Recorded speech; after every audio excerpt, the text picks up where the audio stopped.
Tadi setelah dunia itu ada alam apa? Kubur. Sebelum pindah ke akhirat, pertengahannya ada alam kubur. Nih lihat sini nih. Kalau orang sudah selesai di alam ini, maka Allah wafatkan.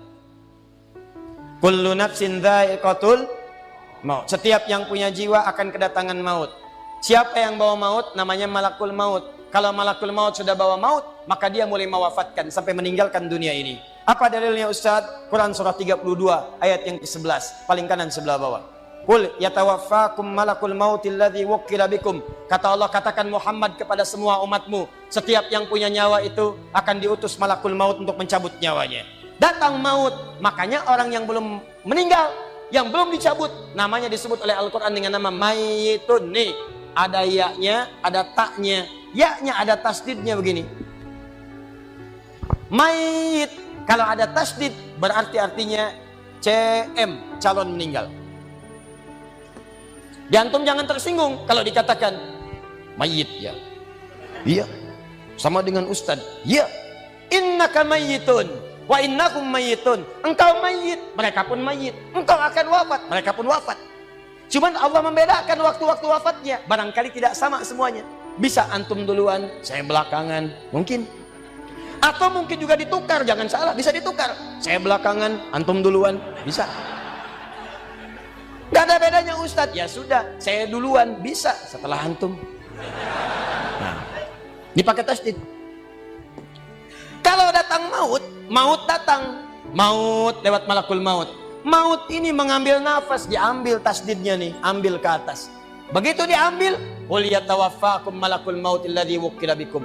Kullu nafsin dha'iqatul, ya ayyatuhan nafsul mutmainnah, sesuatu yang tenang. Dalam bahasa Arab disebut dengan sukun. Sukun itu tenang, alamatnya sukun bulat. Bulat ini bulat dalam ilmu loghah. Bulat jadinya hilang tasdidnya. Maka kalau mayit itu artinya nyawanya sudah tidak ada. Mayitun masih ada nyawa, diambil malakul maut jadi mayitun. Nih alam kubur.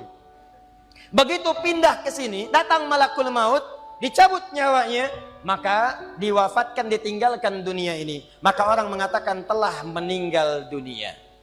Artinya apa? Ditinggalkan dunianya. Lihat sini, fokus. Karena alam kubur beda sifatnya dengan dunia, lain tempatnya, lain keadaannya, maka lain pula bekalnya. Jangankan alam kubur, beda tempat di dunia saja sudah beda keadaannya. Anda orang Indonesia ingin datang ke Malaysia, kalau bekalnya tidak ada Anda bawa, tidak akan mungkin Anda bisa masuk. Apa di antara bekalnya?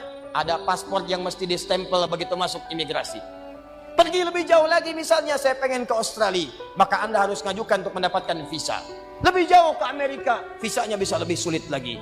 Maka bagaimana dengan alam kubur yang sifat keadaannya beda dengan dunia? Makanya bekalnya pun tidak akan sama. Jadi kalau Anda cuma mengumpulkan bekal dunia, maka semua bekal itu akan ditinggalkan saat di dunia. Maka orang mengatakan meninggal dunia, maksudnya meninggalkan dunia dengan semua bekalnya. Nih, maaf ya, jam dunia, baju dunia, handphone dunia, gelas dunia. Jadi semua yang kita dapatkan di dunia, rumah yang luaskah, mobil yang mewahkah, pakaian yang glamorkah, kalau sudah meninggalkan semua alam dunia itu, maka hilanglah semua yang kita kenakan. Habis semua kita tinggalkan. Walaupun Anda koleksi yang bagus-bagus, tetap tidak akan pernah dibawa. Jangankan Anda, yang mengantarkan saja tidak akan menyertakan. Silahkan cek.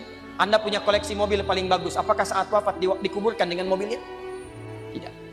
Anda punya handphone paling mewah, kenangan tingkat tinggi. Di handphone itu suka dipakai bikin status tentang hadis, tentang ayat, tentang tafsir. Tiba-tiba ketika akan wafat, Anda wasiat kepada istri Anda tercinta. Mama, ini handphone kesayangan Papa, handphone bekal ibadah. Tolong kalau meninggal, kuburkan dengan handphonenya. Kalau Mama kangen, di sekolah aja. Mustahil. Tuh air, mereknya Bengkulu Fillah. Nikmat di dunia, tapi apakah ketika masuk ke alam kubur dibawa? Tidak. Selesai. Maka bagian pertama, Anda mesti sadar, ini yang mau saya sampaikan.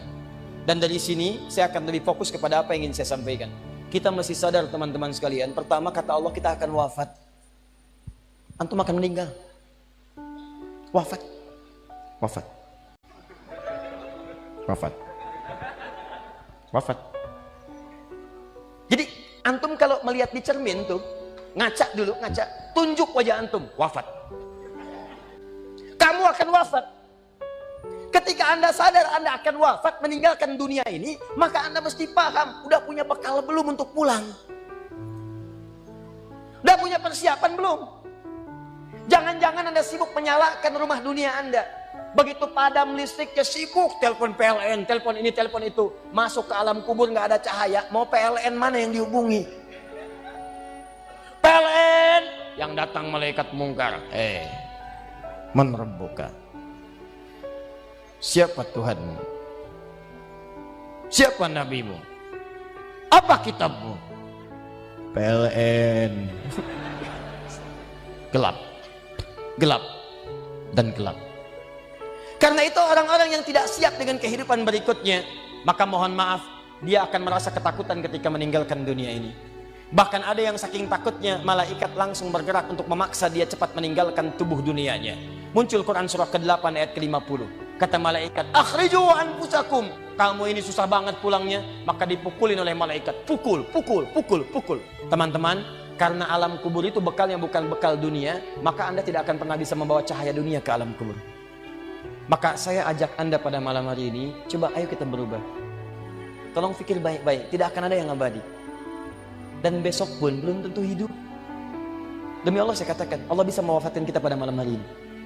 Saya cuma mau tanya sebentar aja merenungkan. Tolong tanya pertanyaan saya ini, tanyakan pada diri Anda sebelum tidur.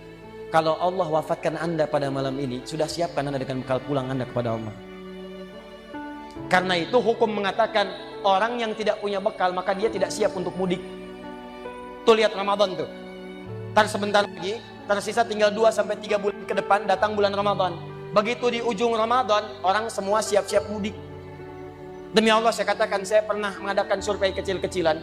Saya tanyakan pada sementara orang yang tidak mudik, saya tanya kenapa nggak mudik? Ustadz, nggak ada bekal. Dunia saja tidak punya bekal, malu mudik. Tidak punya bekal, susah mudik. Tapi yang punya bekal, oh dia nyari sebanyak-banyaknya. Begitu sebelum berangkat, tiba waktunya raya, dia siapkan. Bahkan ada yang kemudian mencari motor terbaik. Motornya Honda bebek, bekalnya singa. Motornya bebek, bekalnya singa. Karena bekalnya lebih banyak dibandingkan dengan sifat kendaraannya. Kendaraan kecil, motornya modifikasi. Tambah lagi pelepah pisang. Tambah lagi dus 1. Tambah belakang yang lain lagi. Numpuk semua di belakangnya. Dituliskan kemudian tulisan, aku pulang sayang, jemput ya. Masya Allah. Luar biasa. Kenapa? Karena tahu dia punya bekal untuk pulang. Dan yang dikunjungi pun dihubungi terlebih dahulu. Aku mau pulang. Maka yang di sana menyiapkan segala perlengkapan untuk menyambut yang pulang. Silahkan cek. Begitu tahu akan ada yang pulang mudik, maka rumah dicet. Makanan diada-adakan. Semua dimunculkan. Bahkan yang tidak ada pun menjadi ada. Coba setahun sekali. Luarnya kongwan, dalamnya rangginang. Idul Fitri. Anda pun begitu. Jadi kalau dunia saja punya sifat mudik, maka akhirat pun demikian. Orang-orang yang punya petaknya cuma dunia saja, maka selesai hidupnya di sini. Kata Allah, nih saya berikan gambaran. Yang visinya cuma sampai sini, maka saya berikan semua kenikmatan dunianya seperti yang dia inginkan. Tapi begitu selesai ini, ditenggelamkan di alam kubur sampai kedalaman yang paling dalam. Turun ancaman. Allah tidak menginginkan semua manusia larut di sini. Tapi kata Allah, saya tidak maksa. Nih saya berikan gambaran kepada Anda. Kata Allah, turun surah Al-Humazah. Wailul likulli humazatin alladzi jama'a malahu wa yahsabu anna malahu akhlada. Kata Allah, hei yang terlampau sibuk dengan dunia. Suaminya sibuk cari harta, hitung lagi, hitung lagi, hitung lagi. Istrinya sibuk kumpul-kumpul dengan sesamanya, cuma membicarakan harta suami. Sosialita yang senang dengan kumpul-kumpul saja, tidak ada manfaatnya, cuman ngobrol, cuman gibah, cuma macam-macam. Makanya ketika menyebutkan kalimat saling cela, saling ngobrol, menggunakan tak marbutah. Tak marbutah menunjuk pada perempuan. Wailul likulli humazatil lumazah, pakai tak, sedangkan tak sifat menunjuk pada perempuan. Muslim laki-laki, kalau ingin jadikan perempuan tambah tak di ujungnya, muslimah. Mukmin laki-laki, perempuan mukminah. soim laki-laki, perempuan. Wah, itu dia. Sesuatu yang kokoh, kuat, berwibawa, mantap, punya tenaga. Makanya tanda-tanda laki-laki pun beda. Punya kumis, laki-laki berkumis, perempuan tidak. Punya wibawa, punya kata-kata yang kuat. Makanya kalau ada laki-laki suaranya sedikit gemulai saja,